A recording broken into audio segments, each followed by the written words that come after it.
70% voting कराकर खुद को अपने आका समझते थे और अपने घर की, ये लोग कश्मीर को अपनी जागीर समझते थे और ये लोग क्रिकेट मैच खेलते थे, इस बार मैं और अगली बार तू।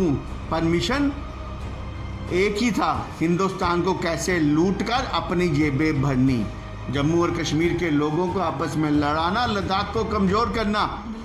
आज हालात बदल चुके हैं, ये परिवारवाद की राजनीति को अंकुश लग चुका है। आज कहाँ गए वो पत्थरबाज जो सड़कों पे आते थे और हमारे बहादुर जवानों को पत्थर मारते थे? आज कहाँ गए वो पॉलिटिशियन जो अपने यहाँ पर वो बयान देते थे जिनसे उनके बैठे हुए आका कश्मीर के, पाकिस्तान के अंदर खुश होते थे? 65-70% वोटिंग। ये लोगों के मंसूबे जो इस कश्मीर को बर्बाद करना चाहते थे वो हिल गए। उसी की ये बौखलाहट है कि ये लोग टारगेट किलिंग कर रहे हैं। बात कश्मीरी पंडित की नहीं, बात पॉलिटिकल व्यक्तियों की है। वहाँ पे मुस्लिम भाई भी हमारे मारे गए हैं, वहाँ पे हमारे कांग्रेस के नेता भी मारे गए हैं। जो वहाँ रणनीति है वो सिर्फ जम्मू कश्मीर को बर्बाद करने की या हिंदुस्तान को किस प्रकार से दोबारा विभाजन पे लेके जाया जाए, ये टुकड़े टुकड़े गैंग एक सोच है, एक विचारधारा है जो हिंदुस्तान को आगे बढ़ना से रोकना चाहती है और आगे बढ़ना देखना पसंद नहीं करना चाहती।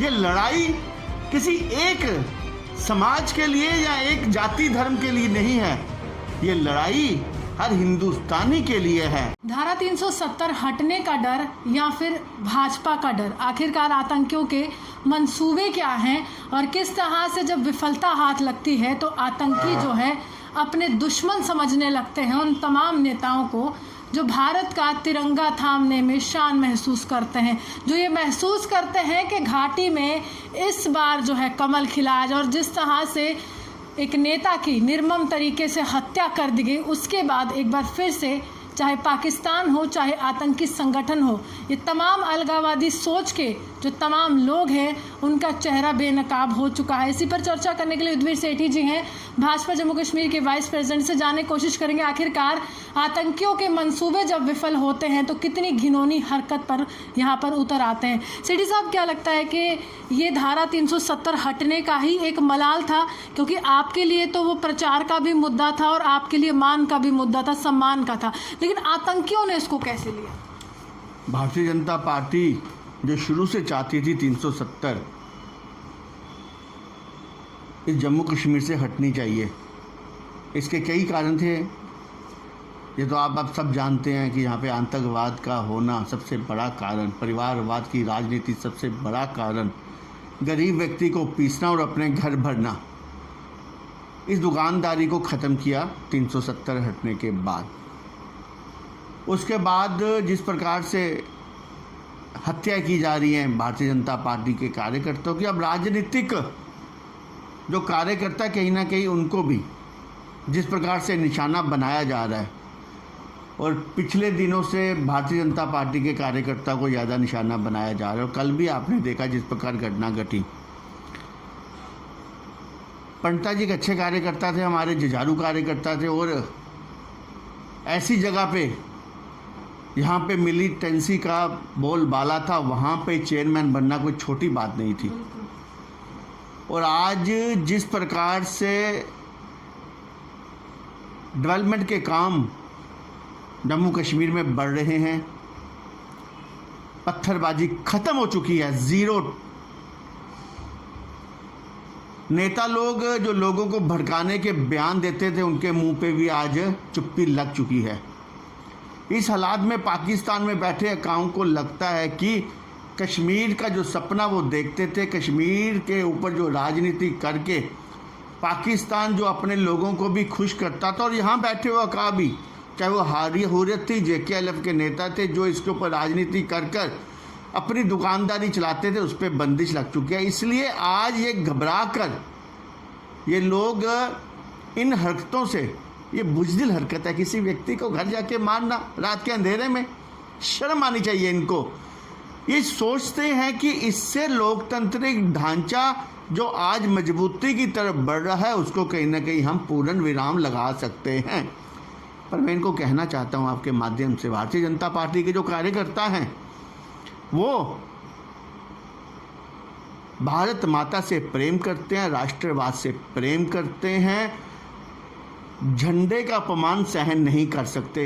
यही कारण था कि 70 सालों के बाद 370 हटाकर जो लोग वहाँ पाकिस्तान के झंडे लहराते थे उनको कहीं ना कहीं हम लोगों ने ख़त्म किया। तमाम जो नेता जिन्होंने गुपकार डिक्लेरेशन का गठन किया, आपको याद होगा यूरोपियन डेलीगेशन जब डल लेक की सैर कर रहा था तब ये तमाम नेता निशाना साध रहे थे और कह रहे थे कि आपने वो कश्मीर तो दिखाया ही नहीं जहाँ में बदहाली है, जहाँ पर हालात कुछ और हैं, बल्कि आपने बिल्कुल सैर करा दी, डल लेक घुमा दी और आपने बोला यही है असल कश्मीर। यानी कि ये उन नेताओं में भी बौखलाहट थी कि अंतर्राष्ट्रीय स्तर पर जिस तरह से धारा 370 हटने का स्वागत हो तो वो भी बौखलाहट थी। कश्मीर तो वो था जहाँ हॉलीवुड और बॉलीवुड से पहले फैशन कश्मीर में आता था। कश्मीर तो वो था यहाँ पे 99% जो फिल्म्स होती थी वहाँ शूट होती थी। कश्मीर तो वो था जिसे स्वर्ग कहा जाता था। यहाँ पे अगर हम जाते थे तो बाहर के देशों के सैलानी वहाँ पे दिखते थे। ये तो दूसरा चेहरा वहाँ के जो पॉलिटिशियन दिखाना चाहते हैं, जो 1 या 2% वोटिंग कराकर खुद को अपने आका समझते थे और अपने घर की, ये लोग कश्मीर को अपनी जागीर समझते थे और ये लोग क्रिकेट मैच खेलते थे, इस बार मैं और अगली बार तू। परमिशन एक ही था, हिंदुस्तान को कैसे लूटकर अपनी जेबें भरनी, जम्मू और कश्मीर के लोगों को आपस में लड़ाना, लद्दाख को कमज़ोर करना। आज हालात बदल चुके हैं, ये परिवारवाद की राजनीति को अंकुश लग चुका है। आज कहाँ गए वो पत्थरबाज जो सड़कों पे आते थे और हमारे बहादुर जवानों को पत्थर मारते थे। आज कहाँ गए वो पॉलिटिशियन जो अपने यहाँ पर वो बयान देते थे जिनसे उनके बैठे हुए आका कश्मीर के पाकिस्तान के अंदर खुश होते थे। आज ये लोग बात तो करते हैं कि 370 और 35 से वापस लेके आएंगे, पर ये कभी दिल से दिमाग से सोचें 35 और 370 ने क्या दिया इस जम्मू कश्मीर को। आज यहाँ के लोगों को शायद इस बात का नहीं अंदाज़ा कि 370 के बाद क्या होने वाला है हटने के बाद। आज से जो 2-4 पीढ़ी बाद के लोग सचमुच में गर्व महसूस करेंगे नरेंद्र भाई मोदी जी पर और गर्व महसूस करेंगे अमित शाह जी पर जिन्होंने 370 हटाया था। अगर मैं आपको 2 एग्जाम्पल देता हूँ, कोई भी कानून जो बनाया जाता है या हटाया जाता है, इस संविधान 370 को हटाने का अगर आज से पहले जब शेख अब्दुल्ला ने, जो लोग काश्तकार थे, जो लोग ज़मीनें काश्तकार करते थे कश्मीर के अंदर, जब वो ज़मीनें उनको उन लोगों ने दे दी जो काश्तकारी करते थे, जिसका नतीजा आज 4 या 5 पीढ़ी के बाद निकला। आज हिंदू विहीन घाटी हो चुकी है कश्मीर। कहीं वहाँ पर कश्मीरी पंडितों के पलायन के बाद ये प्रक्रिया शुरू हुई जिसकी आप जिक्र कर रहे, शेख अब्दुल्ला ने किया, लैंड टू टेनेंट एक्ट, इस तरह के एक्ट्स लाए गए। लेकिन आज वो कश्मीरी पंडित हर एक नेता से पूछता है, चाहे भाजपा हो, कांग्रेस हो, महबूबा मुफ्ती हो, फारूक अब्दुल्ला हो, सबसे कहता है कि आखिरकार क्यों आपके भाषणों में हमारा जिक्र है, क्यों ज़मीनी स्तर पर प्रधानमंत्री नरेंद्र मोदी कश्मीरी पंडितों से मिलने के लिए जगती के रिलीफ कैंप में क्यों नहीं आते? ऐसा नहीं है, ये छोटी छोटी बातें करके ये वही भारतीय जनता पार्टी है। जी। जब वहाँ से पलायन हुआ था तब गवर्नर थे जगमोहन जी, एनसी की सरकार थी और फारूक अब्दुल्ला वहाँ से भाग के इंग्लैंड जाके बैठ गए थे। तब अगर शेल्टर दी जम्मू कश्मीर के अंदर या पूरे देश भर के अंदर तो भारतीय जनता पार्टी के कार्यकर्ताओं ने, यहाँ जो हमारा विचार परिवार के लोगों ने इन लोगों को अपना समझ कर बसाया।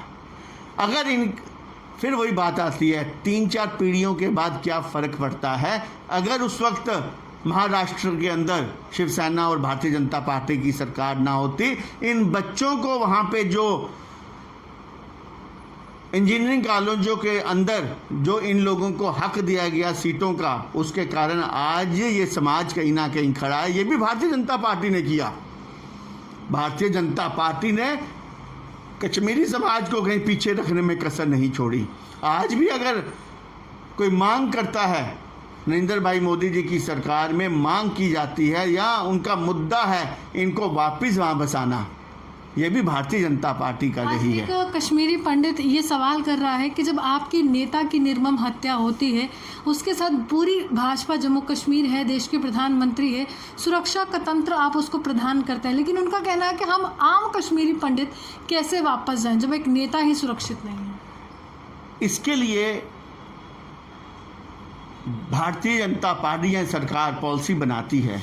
कितने ही कश्मीरी पंडित भाइयों को वहाँ पे नौकरी दी गई, वहाँ भी फ्लैट्स बन रहे हैं, वहाँ भी सिक्योरिटी दी गई है। अगर दुश्मन नालायक हो, उसने सोचा ही है कि हम लोगों ने यहाँ पे बर्बादी करनी है, तो हम लोगों को सोची समझी रणनीति के तहत हमें उनको हार देनी है। और 370 के बाद वो हार हमने दी उन लोगों को। आज JKLF के नेता कहाँ गए? आज हुर्रियत के नेता ख़त्म, या तो जेलों के पीछे या डर के घर बैठे हैं। ठीक है, ये जंग है, इस जंग को हम लोग लड़ रहे हैं, हमारे देश के नागरिक, खासकर जम्मू कश्मीर के राष्ट्रवादी नागरिक लड़ रहे हैं। जंग में कितनी जानों की भेंट चढ़ाई जाए, वो दिन दूर नहीं। मनोबल ऊंचा है हमारे सेना का, वीर जवानों का, पैरामिलिट्री फोर्सेस का, हमारी पुलिस का। हम तब तक शांत नहीं होंगे जब तक आखिरी आतंकवादी हम लोग वहाँ घाटी में ख़त्म नहीं कर लेंगे और अमन चैन नहीं बहाल करेंगे।